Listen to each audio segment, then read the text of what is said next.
아무래도 이제 김경률 위원에 대한 네, 얘기를 안 할 수가 네, 없는데 네. 일단 최근에 있었던 김경률 위원의 논란 같은 경우는 윤석열 대통령이 이제 그 KBS 신년 대담 요 이후에 계속해서 지금 이어지고 있어요. 네. 근데 일단 김경률 위원이 그때 했던 얘기가 뭐냐? 윤석열 대통령이 김건희 여사 문제에 대해서 아쉽다라고 얘기했는데 나도 아쉬웠다. 근데 그 얘기를 덧붙이면서 또 이제 좀 이분이 좀 까불었던 게 근데 난 보지는 않았어 이렇게 얘기하더라고요. 신년 대담을 보지도 않고서 이렇게 얘기를 했고 그 이후에 멈추지 않고 온갖 또 방송에 나가가지고 계속 얘기를 합니다. 근데 이번엔 또 한판 승부에 나가가지고 네. 이렇게 얘기를 했어요. 두 가지 멘트를 좀 소개시켜 드리겠습니다. 윤석열 KBS 대담 이후 나부터 사과하며 총선을 치를 것이다 라고 얘기했고요. 자기가 그러니까 김건희 여사 네. 문제에 대해 가지고 사과를 하겠다라는 네. 것이고 두 번째 같은 경우는 이제부터 우리가 두들겨 맞을 차례다. 당이라도 나서서 사과를 해야 된다. 이렇게 네, 얘기를 네, 했습니다. 네. 이거 좀 어떻게 보셨습니까, 대표님? 아니 그러니까 김경률이 사과한다고 국민의힘이 사과했다 생각한 사람이 아무도 없어. 이거는 조국이 나를 안기부에 끌고 가라는 거랑 똑같은 소리야.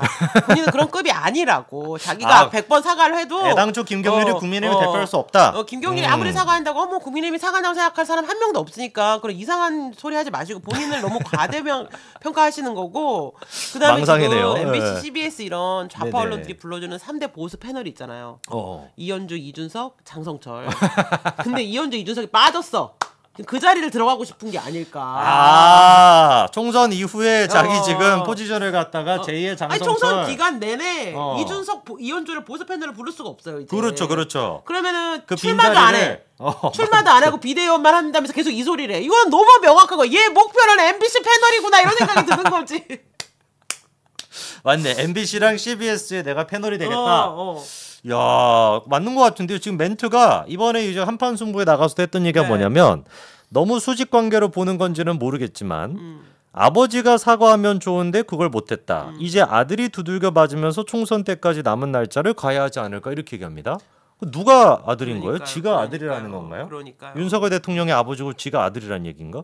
뭐 말도 안 되는 소리를 하고 있어요. 윤석열 대통령이 우리가 볼 때는 사실 나는 대통령이 진짜 많이 양보했다고 생각하고 신년 대담에서 얘기하시잖아요. 그렇죠. 만약에 이제 본인이라고 생각, 내 나라고 생각해서 내 남편이 일이야. 그러면 나는 진짜 너무 열받아가지고 그런 뒤집어 엎죠. 이게 지금 한두 번도 아니고 무슨 때만 되면 내가 나랑 결혼했다는 이유로 내 배우자가 이렇게까지 국민 악마화되고 이거 진짜 문제 있지 않냐. 언론이든 국민들이든 뭐 야당이 그러니까 정쟁을 하더라도 이렇게 없는 사실을 지어내고 확대 과장해서 하는 거는 진짜 우리 정치가 문제다. 나라면 되게 세게 얘기했는데 대통령 입장에서는 그래 몰카 공작도 맞고 다 맞는데 그래도 우리가 더 주의했었어야 되지요. 그렇죠. 이러면서 진짜 내가 보기에는 진짜 대통령이 양보할 수 있는 마지노선까지 다 양보했어요. 맞아요. 예, 더 이상 그걸 보는데 내가 마음이 막 찢어질 정도로 가슴이 아팠고 네. 대통령 참 하기 힘들다 생각했어요. 나 그거 보면서 생각했어요. 나는 절대로 그럴 리도 없겠지만 혹시라도 기회가 줘도 대통령을 하지 말아야지. 우리 아들이 너무너무 훌륭하게 자라서 대통령을 한다 그러면 도시락 싸주고 말려야지. 저런 모욕을 당하면서 또 이제 결국은 그 국민들의 어쨌든 간에 오해하는 사람들 마음까지 달래기 진짜 노력하셨거든요. 그렇죠. 그러면 이 논란은 끝난 거예요, 사실. 그렇죠. 나는 끝났다고 봐요. 안 그래도 김경률이 계속 지금 딴지를 걸고 있는 게 사과라고 하는 말을 해야 된다라고 계속 우기는데 대통령 입장에서는 지금 대표님 얘기하신 것처럼 네. 신년 대담에 가서 그 질문지를 받은 것 자체 그리고 그 질문에 대해서 입장도 네. 그냥 뭐 우리 아무것도 잘못 안 했는데도 아니었고 그렇죠. 아쉽다라고도 얘기를 했고 자기였으면은 그런 걸 조금 더 칼같이 끊어냈을 텐데 뭐 아내가 이제 뭐 좀 그렇죠. 네. 아버지랑 네. 중학교 때인가 여기셨다 하더라고요. 그래서 이제 뭐 아버지를 그렇게 중학교 때 이제 잃게 되면서 네. 그런 어떤 아픔이 있어가지고 받게 된 것 같은데 이 부분에 대해서 네. 걱정하는 국민들도 있으니 아쉽다라고 생각한다. 그리고 이제 뭐 이제 그 뭐 비서실 통해 가지고 네. 이제 그 관련돼 가지고 좀 필요한 조치가 있으면은 우리가 또 생각을 해보겠다. 해결책까지도 다 얘기를 했으면 사실 이 그러니까요. 이상으로 뭘 얘기할 게 그러니까요. 있겠어요. 그러니까요. 근데 이거를 가지고 국민의힘의 비대위원이라고 하는 사람이 왜 사과라는 말을 안 했냐라는 그거를 그러니까요. 가지고 가지고 한판 승부에 나가 가지고 그렇게 막 쿵짝쿵짝 맞아 가지고 얘기하고 앉아 있으면 이게 도대체 뭐 민주당 비대위원이지. 나는 뭘 사과하라는 건지를 모르겠어요. 나는 김경률 비대위원이 1번, 2번, 3번을 찝어서 이거는 사과해야 된다라고 얘기하면 얘기를 해보겠어요. 근데 밑도 끝도 없이 사과하래. 뭘? 영상 안 봤는데 사과해야 될 것 같다. 그러니까. 그런 게 어딨냐고. 지부터 그러면 사과를 하지. 정치인이 그래요. 내가 영상을 안 봤지만 국민들 분위기가 이렇게 저렇게 하수상하더라 사과하라. 그렇게 얘기할 거면 그건 정치인이 아니죠. 내가 사실관계를 하겠는데 국민들이 이러한 점에서 오해하고 있더라. 그거를 당이 풀어줘야 된다고 얘기해야 되는 거죠. 그렇죠. 그게 정치인인 거죠. 정치인이 야 우리 잘못한 게 없는데 국민들 분위기가 안 좋으니까 그냥 무조건 사과하자. 이게 무슨 정치인이야? 그러니까요. 예. 근데 이거 상황을 잘못 이해하고 있는데 이러이러한 점에서 화가 나는데 이건 상황에 대한 오해가 있는데 그러면은 사과해야 될 잘못이 있으면 사과하는 거고 그렇지 않으면 오해를 풀어주는 게 정치인의 역할인 그렇죠. 거예요. 근데 김경률 같은 경우는 국민의힘의 비대위원이라고 하는 인간이 단 한 번도 오해를 풀려고 하는 시도를 안 한다는 거예요. 그러니까요. 무조건 그냥 까기만 하잖아요. 그러니까요. 이게 왜 도대체 공작이라고 부르는 것이고 왜 도대체 이 부분에 대해서는 우리가 받아들일 수가 없는 것인지에 대해서 국민들한테 설득할 수가 있어야 되는데 어떻게 된 게 그 해명하는 거나 아니면 이제 오해를 푸는 역할은 아무것도 안 하고. 그리고 나는 김경률 비대위원 되게 비겁하다고 느끼는 게 뭐냐면 만약에 이 사람이 국민의힘은 당 내에 여러 가지 목소리가 있고 이거를 존중하고 보여주는 당입니다. 내가 그 역할을 하겠습니다라고 그러니까 여당 내 야당 역할을 함으로써 국민들에게 다양한 목소리가 있는 민주적인 모습을 보여주겠습니다라고 생각할 수도 있어요. 그렇죠. 근데 이 사람 너무 비겁한 게 그걸 누구만 까냐면은 이재용 회장 그다음에 대통령을 까잖아요. 한동훈 비대위원장이 낸 정책에 대해서 한마디도 얘기 안 하잖아요. 이 사람이 정말 여당 내 야당이 있다는 걸 보여주고 싶습니다라고 했다면 한동훈 비대위원장이 이러저러한 정책을 냈잖아요. 예를 들면 김포에 가서 목련꽃이 필 때 여긴 서울이 돼 있을 겁니다라고 얘기하면 그거는 이러저러한 민주적인 절차가 있기 때문에 목련꽃이 필 때는 불가능하기 때문에 이거는 뭐 비대위원장이 뭐 말을 세게 했다든지 이렇게 비판을 한다고 그렇죠. 쳐봐요. 나 그러면 인정할 것 같아. 근데 정말 실권을 가지고 있는 한동훈 비대위원장한테 가서 그 연탄 나를 때 뭐라 그랬어요. 이렇게 해도 멋지시고 저렇게 해도 멋지십니다. 이러면서 온갖 나부를 다 떨면서 당장 한 걸음 떨어져 있는 대통령. 그 솔직히 말하면 까기 쉬운 거지. 그다음에 이재용 회장 이런 사람만 까잖아요. 나는 되게 비겁하다고 생각해. 당내 민주주의를 하러 갔고 다른 목소리를 보여주고 싶으면 그러네. 한동훈 위원장 앞에 가서 그렇게 딸랑딸랑 거리지 말고 한동훈 위원장이 했던 말 예를 들면 국회의원수를 줄이겠다, 급여를 줄이겠다라고 했잖아요. 그러면은 그런 문제는 이게 얘기하셨지만 더 민주적인 절차를 통해서 논의해야 된다고 물어볼 수 있잖아요. 그렇죠. 그런 얘기를 해야지. 근데 거기서는 한마디도 못하고 만만한 사람만 까면서 자기 되게 용감한 척하는 거나 되게 비겁해 보여요. 오히려 본인 스스로가 사천이다 뭐다라고 하는 논란의 중심에 있었던 사람이기 그렇죠. 때문에 그 부분에 대해 가지고 진짜 국민들 앞에 가만히 있어도 사죄만 해도 지금 모자랄 판인 그렇죠, 건데 그렇죠. 지금 그 상황에서 대표님 표현대로 지 판단에는 내가 윤석열 대통령 뭐 까더라도 누구한테 욕먹겠어 라는 인식이 있는 거잖아요. 대부분의 사실 지금 이제 뭐 많은 여론적으로 봤었을 때 윤석열 대통령에 대한 부정평가가 더 높으니까 네. 거기에 편승해가지고 윤석열 대통령만 까면서 자기가 깨시민인 척하고 정작 한동훈 위원장의 정책에 대해서는 쥐가 얘기하는 것처럼 내가 어떤 민주당의 어떤 좌파적인 네. 그런 관점을 내가 좀 다양성을 보여주겠다라고 한다면 다른 의견도 얘기할 수 있어야 있죠. 되는 건데 그건 얘기 안 한동훈 하죠. 위원장에 대해서는 아무것도 얘기를 못하고 멋있대잖아요. 뭘 입어도 멋있고 이걸 먹어도 멋있고 저걸 해도 멋있대잖아요. 그러니까 한동훈 비대위원장이 그런 말 한다고 지금 사태가 수습되지 않는다 그러잖아요. 단호하게. 제발 좀 경률이가 정신 좀 차렸으면 좋겠습니다. 네. 그리고 이제 김경률의 이런 모습에 대해 가지고 지금 제일 기뻐하는 사람이 이준석입니다. 네. 그러니까 이준석 입장에서 같은 경우는 화면 좀 전환 좀 계속 해주시고요. 이준석 같은 경우는 지금 이제 되게 좀 당황한 상황이었어요. 그러다 보니까 부랴부랴 막 이낙연 데리고 와가지고 해서 이게 신당 만들어놨던 것인데 김경률이 계속 이렇게 설쳐주니까 너무 땡큐인 거죠. 그래서 이번에도 또 뭐라고 얘기를 하냐. 아직까지도 한동훈 위원장이랑 윤석열 대통령 두 사람이 약속 대련하고 있다라는 이 정신병에 빠져 있어요. 그러면서 뭐라고 하냐. 저는 최소 그러니까 약속 대련이라고 하는 게 너 오늘 이렇게 해라. 나 이렇게 할게. 이런 걸 얘기하는 것보다는 지는 분명히 그때 약속 대련할 때 이런 거라고 해놓고선 또 말을 또 바꿉니다.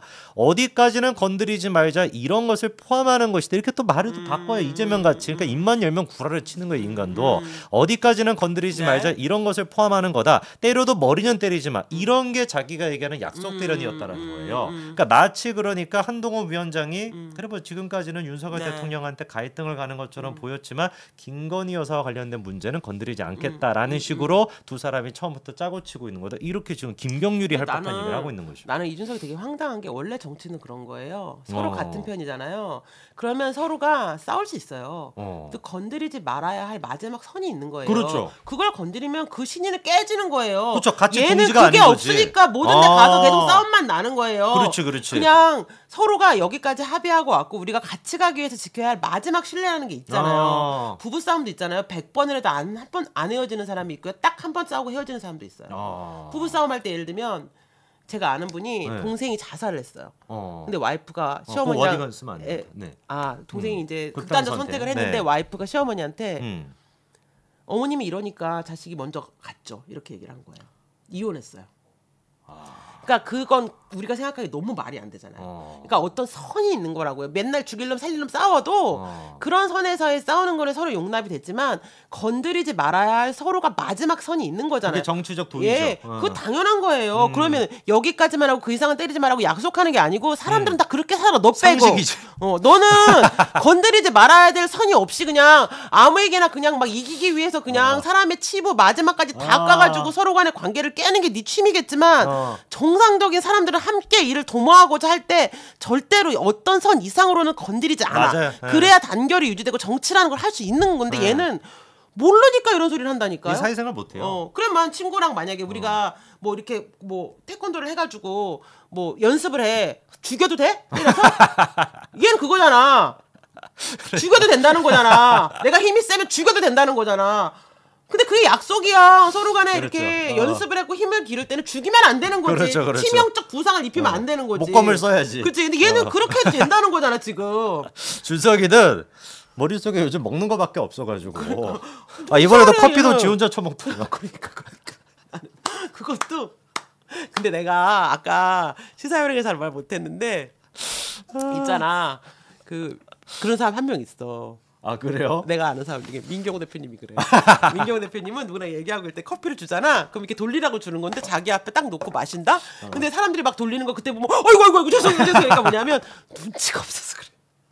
그냥 딴 데 막 얘기하고 있어. 뭐 생각해서 거기에 정신이 팔려갖고 내가 보면서 야 잘못하면 민경호 이걸 따갖고 이준석하고 똑같다 그러면 죽일 수도 있겠는데 내가 그 생각했는데 민경호 대표는 눈치가 없으신 거고 준석이는 먹을 거밖에 생각이 없는 거예요. 사람들이 이렇게 주지. 그다음에 이제 양양자가 옆에 있는 사람 이렇게 주잖아. 그럼 그제서야 아이고 죄송합니다. 준석이는 그게 안 돼. 준석이는 온통 자기 머릿속에 내 먹을 거 이 생각밖에 없으니까 커피가 와가지고 상식적으로 그 돌리고 있으면 아니 걔는 내가 대표니까 말이 안 되는데 당연히 진짜. 모든 음식은 나한테 제일 먼저 놔야 되는 거지. 나머지는 내가 먹은 다음에 먹어야 되는 거지. 제가 안 그래도 이름을 밝힐 수가 없는데 이준석이랑 굉장히 좀 가까웠던 분으로부터 들었던 네. 얘기가 얘가 어렸을 때부터 그 의전 이런 거에 대해서 굉장히 집착을 한다. 맞아. 그런 그래서 것 같아. 비행기 탈 때 뭐 이럴 때도 의전이라는 거에 되게 집착을 한다고 하는데 그것만 딱 봐도 사실 뭐 그거를 다 떠나가지고 우리가 그냥 느껴지지 않습니까? 이준석 맞아요. 그냥 봐도. 네. 그러니까 완전히 그냥 북조선식으로 그냥 내 거. 내가 다 해야 돼. 내가 다 먹어야 돼. 무조건 갈비도 내가 다 먹어야 돼. 커피도 내가 다 마셔야 돼. 맞아. 이런 머릿속에 채워져 있다 내가 보니까. 한동훈 위원장을 되게 처음에 정말 많이 좋아하게 된 계기가 있는데 네. 딸 얘기가 나왔을 때요. 네. 딸이 이제 막 외국인 학교 외국 나와서 MIT 갔잖아요. 네. 근데 그 얘기를 하면서 저희 딸한테 너는 다른 사람보다 좋은 집안에서 많이 혜택을 받은 만큼 반드시 사회를 돌려줘야 된다고 항상 이야기하고 있다 그랬잖아요. 그 얘기를 이제 국회에서 한 적이 있어요. 네. 근데 저는 그때 어떤 생각을 했냐면 나는 어떻게 생각했냐면 내가 좀 돈이 이게 운동권들 다 가난한데 나는 그중에 좀 먹고 살만한 집 딸이니까 그거에 대해 되게 욕을 많이 먹었어요. 아침에 그 요플레 사건 아세요? 유명한 사건. 아니요. 아침에 이제 회의가 끝나면 다 같이 학교 식당 가서 1,500원짜리 밥을 먹었는데 네. 난 아침밥 원래 잘 안 먹어요. 그래서 밥은 1,500원이고 요플레는 350원이었거든 그때. 네. 나는 밥 안 먹을게 돈도 아낄 겸 올 때 요플레만 하나 사다 주세요 그랬더니 선배가 어디서 부잣집 딸내미 행세라고 앉아있어서 막 화를 냈어요. 그러니까 요플레를 먹는다 그래도 욕을 먹고 막 그런 행동만. 근데 되게 위축돼 있었어요. 네. 근데 그래서 막 가진 자의 딸들은 뭔가 죄를 지은 거. 날 때부터 나는 죄인이라는 그런 약간 분위기가 있었거든요. 못 가진 애들이 막 이렇게 우리 집 가난한 애들이 막 되게 행세하고. 김 대표님 집안이 굉장히 잘 사셨으니까. 그러니까 거기 있는 네. 사람들 중에서는 그래도 제일 등록금 걱정 안 하고 학교 다녔으니까. 근데 그때 어떤 생각을 했냐면 저렇게 살았어야 되는데 더 많이 배우고 더 많이 누린 만큼 더 책임감 있게 부모로부터 더 많은 지원을 받은 만큼 더 열심히 공부하고 그래서 더 이제 어렵고 힘든 사람들에게 베푸는 삶을 살겠다고 생각했어야 되는데 나는 왜 저런 건강함을 갖지 못하고 주눅 들고 쫄아 있었을까? 되게 내 어린 시절이 창피하고 좀 속상하더라고요. 왜 나는 저런 건강함을 배우지 못했나? 근데 그런 생각이 드는데 왜 이 얘기를 드리냐면 많이 가지고 많이 배운 사람, 어려서부터 많은 것을 누리는 사람들은 한동훈 위원장이 얘기했던 저는 그 딸에게 얘기했던 그런 마음을 가져야 된다고 생각해요. 근데 나처럼 주눅 들거나 아니면 이준석처럼 이건 당연한 거야. 다 내 밑에 꿇어. 이렇게 하면은 이런 내가 다쳐먹어야 사람들은 돼. 많이 가지지 말아야 돼요. 그렇죠. 이런 사람들이 있는 거는 맞습니다. 국가가 환수해야 돼요. 네. 이러면 국가가 많이 환수해야 가지고. 돼요. 그러니까 준석이한테는 권력이라는 게 절대로 들어가서는 안 됩니다. 지금 국회의원이 안 된 마이너스 3선인데도 이 발광을 떠는데 이번 총선에서 배치 달면 어떻게 되겠어? 되게 의미 있게 보는 게 민주당은 장내 경선할 때 친명, 찐명, 비명 이게 경선이 되게 중요 기준이잖아요. 그렇죠. 누가 봐도. 근데 국민의힘은 지금 당내 경선에 되게 중요한 기준이 뭐냐면 얼마나 헌신과 희생했는가잖아요. 그걸 되게 사람들이 요구하고 있고 보고 있잖아요. 그렇죠. 그러니까 우리 정치도 헌신과 희생할 준비가 되어 있는 사람들을 정치를 맞습니다. 되게 권력을 줘야 된다는 걸 우리가 이제 피부로 느낀 거예요. 특히 21대 국회를 이제 겪으면서. 근데 그런 거죠. 그러니까 자격을 갖춰야 한다. 어떤 사람이 무언가를 누리기 위한 자격을 갖춰야 되는데 이준석은 자격을 갖추지 못한 상태에서 너무 많은 걸 누려버리니까 이게 그쵸. 본인 인생에도 국가적으로도 원래도 삐꾸였는데 진짜 삐꾸가 되는 너무 안 좋아. 얘는 이게 자기 인생을 망친 거야 결국은. 맞습니다. 준석이를 위해서라도 이준석의 미래를 위해서라도 절대 이준석이한테 권력이 들어가서는 안 될 겁니다.